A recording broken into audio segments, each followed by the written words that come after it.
Boker Tov à tous, on arrive au mois de Cheshvan aujourd'hui et aussi à la paracha de Noach. Donc la paracha de Noach, on sait un petit peu grosso modo ce qui s'est passé. Akadosh Baruch Hu, il a dit à Noach qui était tzaddik, qui était juste dans sa génération, tu vas construire une arche pendant 120 ans, tu vas prévenir les gens autour de toi que si ils font pas de teshuva, ils se repentissent pas sur leurs mœurs, eh ben il va y avoir un déluge qui va arriver, qui va changer le monde. Et donc c'est ce que Noach il fait. Du jour au lendemain, il vient et il sort des énormes planches de bois. Il commence à construire un bateau. Donc évidemment, la population autour, elle lui pose la question, mais qu'est-ce que tu fais? Qu'est-ce qui t'arrive? Tu pars en croisière? Et donc Noir, il leur répond, il leur dit, voilà, la terre, elle est tellement dépravée. Il faut savoir que les hommes entre eux, les hommes, les femmes, il y avait une dépravation pas possible. On dit que même les animaux, avec les humains et entre eux, il y avait une dépravation pas possible. Et que même la terre, il y avait tellement de dépravation que même la terre, elle s'est imprégnée de ça. Et donc c'est pour ça que la Kadash Baruch Hu, il a fait ce maboul pour purifier chaque chose. On dit que le maboul, c'était le migvé du monde. Quand une personne, elle va au migvé, elle s'immerge totalement dans l'eau et donc ça change cette personne.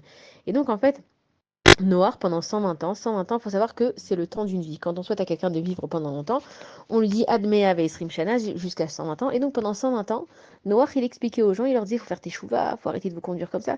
Et bon, alors c'est vrai que le premier mois, ils se sont peut-être dit ouais, c'est grave, faut se remettre en question quand même. Noir, il vient, il commence à construire un énorme bateau, faut peut-être qu'on se pose des questions. Et puis le temps, il passe, il passe, il passe, et ils l'ont pris pour un fou. Ils se sont dit bon, allez, celui-là, avec son bateau, on va le laisser tranquille. Et Noach, il a construit donc sa teva, il a essayé de faire que le peuple il se repentisse, personne ne l'a regardé, ils l'ont pris pour un fou. Arrive le jour du déluge, alors il faut savoir que le déluge, c'était pas seulement de la pluie, c'était de l'eau bouillante. À Kadosh Baruch Hu, quand on veut stériliser quelque chose, on met de l'eau bouillante dessus pour enlever toutes les bactéries. C'est ce qui s'est passé à Kadosh Baruch Hu. En fait, il a ébouillanté le monde. Et donc, on peut se poser la question, mais alors, quand ils ont vu que l'eau, elle commençait à tomber, pourquoi ils sont pas rentrés dans l'arche? Parce qu'il n'y avait pas le temps. Kadosh Baruch Hu, il te laisse une vie entière pour changer. S'il te dit qu'il va faire quelque chose, il n'y a plus le temps après. Et donc, le jour du déluge, Noach, à la première goutte d'eau, vite, il monte dans le bateau, il s'enferme dans l'arche. Et le monde, il a été complètement ébouillanté pour être nettoyé de l'intérieur. Ensuite, Noach, il a attendu 40 jours. Donc, c'est comparé à un migvé parce que dans un migvé, il y a 40 CA d'eau. Et donc, le monde, il a été ébouillanté pendant 40 jours. On sait que le chiffre 40, c'est la valeur numérique du chiffre même. Ça représente le renouveau. Ça représente, comme on l'a expliqué plusieurs fois, une femme enceinte. Et donc, le chiffre 40, ça représente le renouveau. Le monde, il s'est renouvelé. Et Noach, il a pu sortir et faire ensuite ce qu'il avait fait. On sait que dans cette paracha aussi, il y a eu la tour de Babel. La tour de Babel, c'est quoi? C'est que à l'époque, les gens, ils étaient très intelligents. C'est pas comme aujourd'hui où, évidemment, on est très intelligent, mais ils avaient des chormotes, des intelligences qui étaient très, très poussées. Et ils se sont rendus compte qu'ils étaient donc très intelligents et ils se sont dit, mais on va défier Dieu. Pourquoi est-ce que nous, on va se faire contrôler par Dieu, etc. Et donc, ils ont construit une tour énorme. Et à cette époque-là, tout le monde parlait la même langue, donc c'était facile, en fait, de faire des projets ensemble. Ils ont construit une énorme tour pour détruire Akadosh Baruch Hu. Akadosh Baruch Hu, il a vu ça, qu'est-ce qu'il a fait? Il a détruit évidemment la tour, mais il a commencé à séparer la Terre. Il y a une science qui s'appelle la dérivée des continents. Ça veut dire que si vous prenez l'Amérique du Sud avec l'Afrique du Sud et que vous les recollez ensemble, vous voyez que en fait c'est comme un puzzle, ça rentre complètement l'un dans l'autre. Et si vous le faites avec l'Amérique du Nord et l'autre côté aussi du globe, vous voyez que en fait c'était un seul morceau. Et Akadosh Baruch Hu, à ce moment-là, il a fait une dérivation des continents, c'est-à-dire qu'il y a des montagnes qui sont créées. Pourquoi? Parce que la Terre, elle est rentrée l'une dans l'autre, donc il y a des montagnes qui se sont créées, il y a des fleuves, il y a des rivières, il y a des mers, etc. Kadash Baruch Hu, il leur a dit, attendez, moi, je vous ai unis dans une même terre, avec une même langue, et vous utilisez ça contre moi. Donc, à Kadash Baruch Hu, on dit qu'à ce moment-là, la génération, elle s'est transformée en singe, d'où la théorie de Darwin, ensuite, avec l'évolution, etc. Mais que Akadash Baruch Hu, il leur a aussi changé leur langue, et ils se comprenaient plus, et c'est comme ça que différentes nations, différentes tribus, et différents continents géopolitiques se sont créés. Pendant la génération du Maboul aussi, on sait que Akadash Baruch Hu, il a donné un signe. Il a donné le signe de l'arc-en-ciel. On dit que c'est pas bien de regarder un arc-en-ciel, mais en fait, Akadash Baruch Hu, il nous a donné le signe de l'arc-en-ciel. Pourquoi? Pour dire, regardez, j'ai la possibilité de détruire le monde. La preuve, c'est que je l'ai déjà fait. Mais je l'ai fait une fois, pour vous montrer que je suis pas d'accord avec ça. Maintenant, mon but, quand j'ai créé les êtres humains, c'est pas de les détruire dès que ça va pas. Je veux que vous fassiez teshuva.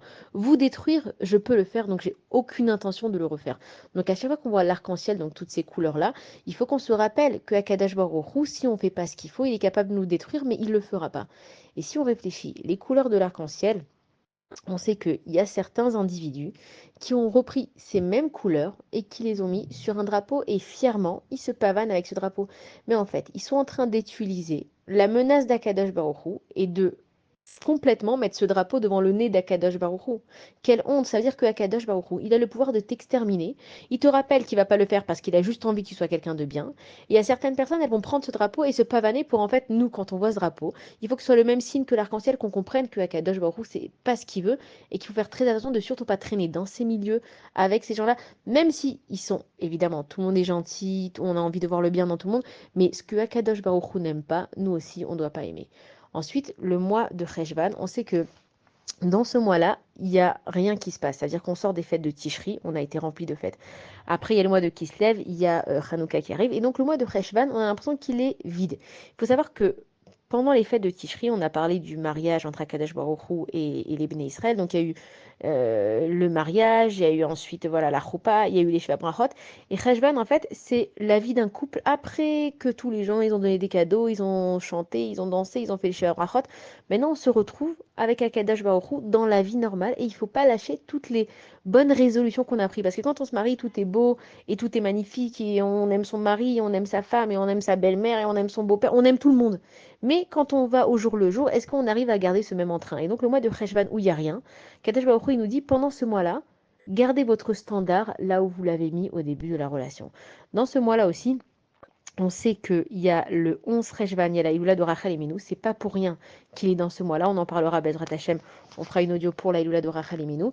C'est que ce mois-là, il est réservé à la Géoula. On dit que ce mois-là, il est réservé, Bezrat Hashem, à l'inauguration du Beth Amikdash. Et il faut savoir que quand on nous parle de ce fameux Mashiach, on nous dit aussi que En ben David ba et là Be'eser Hadat. Le fils de David viendra seulement Be'eser Hadat quand on n'aura pas de savoir. Ça veut dire quand on n'y pensera pas. Et donc ça a l'air contradictoire. Attends, à Kadosh Baruch Hu, tu nous demandes tout le temps d'y penser et de prier pour ça.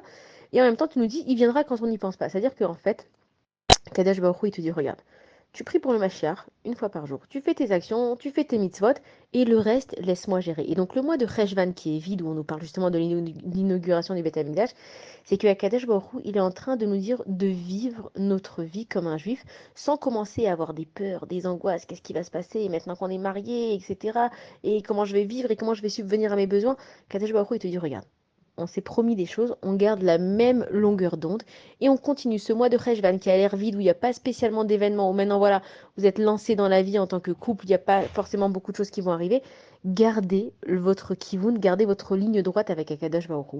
Et donc, et la paracha de Noach et le mois de Cheshvan qui se correspondent donc aujourd'hui, c'est pour nous apprendre que on sait ce que Akadosh Baruch Hu il aime et on sait ce que Akadosh Baruch Hu il aime pas. Il l'a écrit noir sur blanc clairement dans la Torah. Comme dans un couple, on sait ce que le mari il aime pas, on sait ce que la femme elle aime pas, donc on essaye de ne pas faire ce que l'autre personne n'aime pas. Et c'est comme ça qu'on réussit dans la vie. Il y a le principe de Rabbi Akiva qui dit Ve'afta et Rakamora, tu aimeras ton prochain comme toi-même. Et on peut aussi comprendre de là, ne fais pas aux autres ce que tu n'aimerais pas qu'on te fasse. Donc maintenant qu'on sait ce que Akadosh Baruch Hu il aime, ce que Akadosh Baruch Hu il aime pas, ce que en tant que mari et couple ou même en tant qu'ami, peu importe ce que les gens aiment, ce que les gens aiment pas, on garde cette ligne droite. Et ce mois de Cheshvan qui veut aussi dire Cheshbon, pardon, ce mois de Cheshvan où nous on doit faire un bon Cheshbon, ça n'a rien à voir Cheshvan et Cheshbon, mais nous on doit faire un bon Cheshbon, on doit faire un bon calcul. Maintenant qu'on sait où on doit aller, et ben la voie elle est tracée devant nous. Et Bezrat Hashem, un bon mois avec des bonnes nouvelles, un bon Shabbat aussi, et si Dieu veut que des bonnes nouvelles. Shabbat shalom à tous.